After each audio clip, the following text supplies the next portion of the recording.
இங்க மூசா அப்படிங்கிற ஹீரோ 20 வருஷத்துக்கு முன்னாடி மிலிட்ரிக்கு போய் அங்க இறந்துட்டதா கருதி கல்லறையெல்லாம் கூட அவங்களோட சொந்த ஊர்ல வச்சிடறாங்க. 20 வருஷம் கழிச்சு ஜெயில இருந்து வெளியே வந்து தன்னோட மனைவியை பார்க்க போலாம் அப்படின்னு சொல்லி அங்க வீட்டுக்கு போறாங்க. முன்னாடி போய் பார்த்தா அவங்களோட தங்கச்சி மூசாவோட பேய் வந்துருச்சு அப்படிங்கிற மாதிரி மயக்கம் போட்டு விழுந்திருப்பாங்க.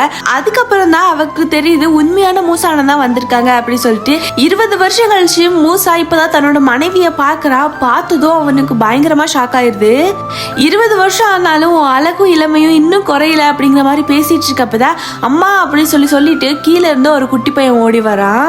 இப்பதான் மூசாக்கு எல்லா உண்மையும் தெரியுது. மூசா மிலிட்டரியில இறந்து போயிட்டேன்னு சொன்னதுக்கு அப்புறம் மூசா கூட பிறந்த தம்பியே அவனோட வைஃபை வந்து 2வது டைம் கல்யாணம் வந்து பண்ணிக்கிறான். இது கேட்ட மூசானால அக்செப்டே பண்ணிக்க முடியாம அங்க இருந்து எதுவுமே பேசாம கிளம்பி போயிடுறாரு. ஊருக்குள்ள கலரை வச்சிருப்பாங்கல்ல, அதோட தோற்றம் மறைவு எல்லாம் போட்டிருக்காங்க. அதுல போய் மறைவை மட்டும் அழிச்சிட்டு இப்ப ஒரு சலூனுக்கு போய் பயங்கரமா கட்டிங் ஷேவிங் எல்லாம் பண்ணி வேற ஆளா மாறிடுறாரு. இப்ப வரைக்குமே தம்பி தன்னோட ஒய்ஃபை கல்யாணம் பண்ணிட்டான் அப்படிங்கறத அக்செப்ட் பண்ணிக்க முடியாம டெய்லியும் அவங்க தம்பி கிட்ட சண்டை போட்டுட்டு இருக்காரு.